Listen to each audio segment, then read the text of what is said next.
యన్మూలే సర్వతీర్థాని యన్మధ్యే సర్వదేవతః యదగ్రే సర్వవేదంచ తులసీ త్వాం నమామ్యహం. ఇప్పటికే తెలుసుంటుంది మనం చెప్పుకునేటువంటి టాపిక్ ఏంటో అని. హిందూ ధర్మం ప్రకారం తులసికి అత్యంత ప్రాముఖ్యతనిస్తాం, లక్ష్మీ స్వరూపంగా మారుస్తాం. అలాగే చెప్పుకుంటాం కూడా, విష్ణుప్రియగా మనం చెప్పుకుంటాం. పవిత్రతలో తులసితో ఉండాలని చెప్పుకుంటూ ఉంటాం. రోజువారి పూజలో, ముఖ్యంగా కార్తీక మాస వ్రతంలో కానీ, తులసి తీర్థంగా కానీ, అలాగే వాస్తు దోష నివారణలో కూడా మనం తులసిని విరివిగా ఉపయోగించుకుంటూ ఉంటాం. అంతేకాదండోయ్, తులసిలో చాలా ఔషధ గుణాలు ఉన్నాయి. అవేంటో మరొక్కసారి చూద్దామా? తులసిని మనము క్వీన్స్ ఆఫ్ హెర్బ్స్గా చెప్పుకుంటాం, అంటే మూలికల రాణి అని పిలుస్తాం. ఎందుకు అలా చెప్పుకుంటున్నాం? ఇది అనేక వ్యాధులను నయం చేస్తుంది, ముఖ్యంగా జలుబు, దగ్గు, జ్వరము. అంతేకాదు ఇమ్యూనిటీని కూడా ఇస్తుంది. రోజు మనం 4 నుంచి 5 తులసాకులు తినడం వల్ల రోగనిరోధక శక్తి పెరుగుతుందండి. అంతేకాదు చర్మ సౌందర్యం, రక్తాన్ని శుద్ధం చేస్తుంది, మనల్ని ఒత్తిడి నుంచి బయటికి పంపిస్తుంది, అంటే మనసును ప్రశాంతంగా ఉంచుతుంది అన్నమాట. జీర్ణక్రియను మెరుగుపరుస్తుంది.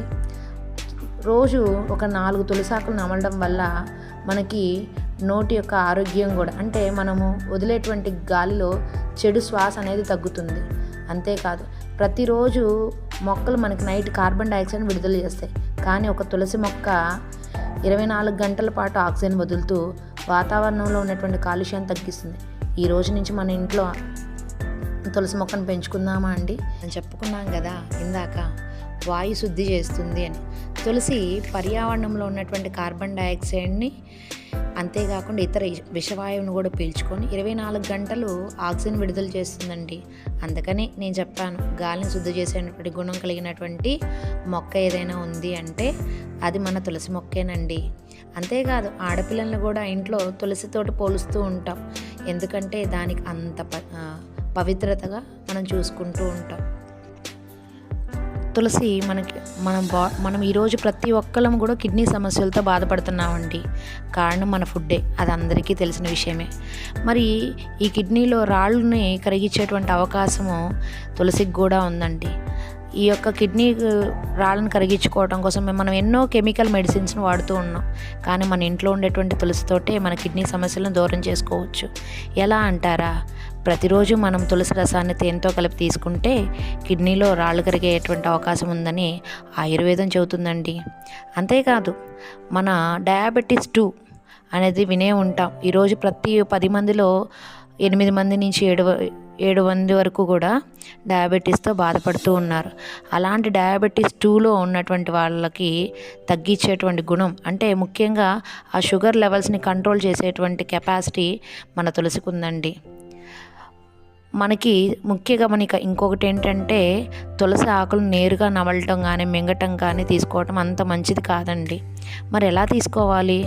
ఆ తులసి ఆకులని నీటిలో కాగబెట్టుకొని తీసుకోవటం మంచిది. ఎందుకు అంటే ఆకుల్లో ఉండేటువంటి ఎంతో కొంత పాదరసం, మెర్క్యూర్ అనేటువంటిది మన యొక్క పంటిలో ఉండేటువంటి ఎనామిల్ని దెబ్బతీసేటువంటి అవకాశం ఉందండి. అర్థమైంది కదండి?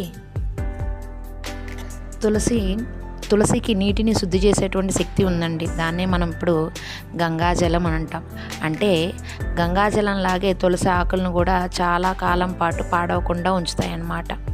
ఒక రాగి పాత్రను తీసుకొని కొన్ని నీటిలో తులసి ఆకులు కానీ వేస్తే ఆ నీటిలో ఎటువంటి బ్యాక్టీరియా కూడా రాదు అని నేను చెప్పట్లేదండి, పురాణాలు చెప్తున్నాయి, అలాగే సైన్స్ చెప్తుంది. మనము ఎక్కువగా తులసి మాలను వేసుకుంటూ ఉంటారు చాలామంది, అది అయ్యప్ప మాలైనా ఏ మాలైనా సరే. అలాంటి వాళ్ళు తులసి మాలను ఎందుకు వేసుకుంటారు? దానివల్ల ఉపయోగం ఏంటి అంటే దాని వెనకమాల ఒక సైన్స్ దాగుందండి. ఆ తులసి మాలను ధరించడం వల్ల మన మనసులో ఏకాగ్రత పెరుగుతుంది, ఒత్తిడిని తగ్గిస్తుంది. కేవలం భక్తి కోసమే కాదండి, శరీరంలో విద్యుత్ తరంగాల్ని క్రమబద్ధం చేయడానికి కూడా సహాయపడుతూ ఉంటుంది. అలాంటి తులసిని మనం పెంచుకుంటే మంచిదే కదండి.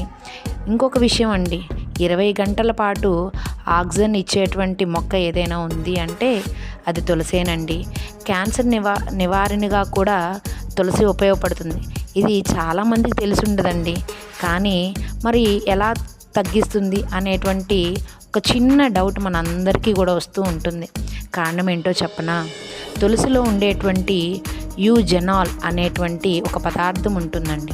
అది క్యాన్సర్ కారక కణాలని పెరగకుండా అరికెడుతూ ఉంటుంది.